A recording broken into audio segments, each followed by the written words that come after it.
किसी ने बड़े कमाल की बात कही है, नींद बड़ी आवश्यक चीज है। जिसे नींद अच्छी नहीं आती उसका दिन भी खराब जाता है। बुद्ध ने कहा है, विजय वैर पैदा करती है और हारा हुआ व्यक्ति सो नहीं पाता, उसे दुख परेशान करे रखता है। पर सुख की नींद का वही अनुभव कर पाता है जो ना तो हार से प्रभावित हो और न ही जीत से प्रसन्न। कौशल नरेश राजा प्रसन्नजीत अजातशत्रु से 3 बार युद्ध में हार गया। अजातशत्रु मगध का राजा था। 3 बार हारने के कारण प्रसन्नजीत चिंतित रहने लगा। चिंता स्वाभाविक भी थी। भला कोई साधारण व्यक्ति अपनी हार को कैसे पचा सकता है? उसके पास कोई कमी नहीं थी, धन बहुत था, उसका राज्य बहुत बड़ा था, लोग उसका आदर सम्मान भी करते थे, जो वह चाहता था उसे तुरंत मिल जाता था। पर फिर भी उसके भीतर अशांति थी, वह दुखी था। जब हमारे भीतर दुख घर बना लेता है तो हम हर उस चीज के मायने खो देते हैं जो हमारे पास होती है। जिस चीज की कीमत होती तो है परंतु हमें उसकी कीमत नजर नहीं आती।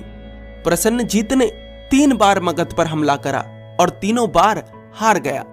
उसकी मनोदशा बहुत ज्यादा दुखदाई हो गई थी। उसका मन उसे दुख के सिवाय कुछ नहीं दे रहा था। 2 बार की हार को तो उसने जैसे तैसे बर्दाश्त कर लिया, लेकिन जब वह तीसरी बार भी हार गया तो उसके मन में प्रश्न उठे कि मैं कैसा राजा हूं जो एक छोटे से बच्चे को भी हरा ना सका। राजा अजातशत्रु की उम्र अधिक नहीं थी। वह राजा भी अपने पिता की हत्या करवा कर बना था। राजा प्रसन्नजीत के मन का दुख इतना ज्यादा बढ़ जाता है कि वह खाना पीना सब कुछ छोड़ देता है। पर ऐसा करने पर भी शांति कैसे मिलेगी? ऐसे करने से कहीं शांति आती है? ऐसे करने से कहीं निद्रा आती है? ऐसा करने से तो अशांति बढ़ती है। एक आत्महत्या कर रहे व्यक्ति के जीवन में शांति कैसे आ सकती है? राजा प्रसन्नजीत विक्षिप्त हो गया था। वह असह दुख में डूब गया था। बुद्ध के भिक्षुओं ने यह बात बुद्ध को बताई। राजा प्रसन्नजीत कभी कभी बुद्ध को सुनने आया करता था, परंतु दुख की बात यह थी कि उसने बुद्ध को सुना तो बहुत, परंतु वह समझा कुछ नहीं।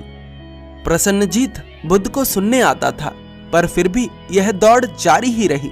वह अपने मन को भ्रमित करता ही रहा और अंत में दुख में आकर डूब गया।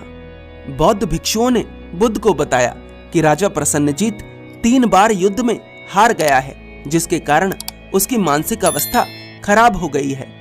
वह ना तो कुछ खाता है, ना पीता है, ना सोता है और ना ही ठीक से जागता है, बस बेचैनी में पड़ा रहता है। बुद्ध ने अपने भिक्षुओं से कहा, प्रिय भिक्षुओं, ना तो जीत में सुख है ना हार में। व्यक्ति जीतने के बाद वैर को पैदा करता है और हारने के बाद सुख से सो नहीं पाता, क्योंकि जिससे तुम जीते हो वह तुमसे बदला लेना चाहेगा। उसके भीतर बदले की आग जलेगी और जब तक वह तुम्हें हरा ना देगा तब तक वह उस आग में जलता रहेगा। विजयी पुरुष की अलग समस्याएं हैं और पराजित पुरुष की अलग। विजयी पुरुष को अपनी सुरक्षा बढ़ानी पड़ती है और पराजित पुरुष अपनी हार की गिलानी में डूबा रहता है। विजयी पुरुष के भीतर भय पैदा होता है और पराजित पुरुष के भीतर क्रोध। दोनों ही दुखदाई हैं। बुद्ध ने कहा है, लेकिन जो उपशांत है वह जय और पराजय को छोड़कर सुख की नींद सो पाता है। उपशांत शब्द को समझना आवश्यक है। उपशांत शब्द का अर्थ है उत्तेजना का ना होना। उत्तेजना का अर्थ है हड़बड़ाहट। प्रसन्नजीत के अहंकार को चोट लगी थी, इसलिए वह सोचता है कि अब जीने का क्या अर्थ है, मर ही जाता हूं। ज्यादातर लोग अहंकार से भरा जीवन ही जीते हैं। वे उस जीवन को जानते ही नहीं जो अहंकार से परे है, और जो जान लेता है वह अपने भीतर आत्महत्या का विचार कभी नहीं लाता।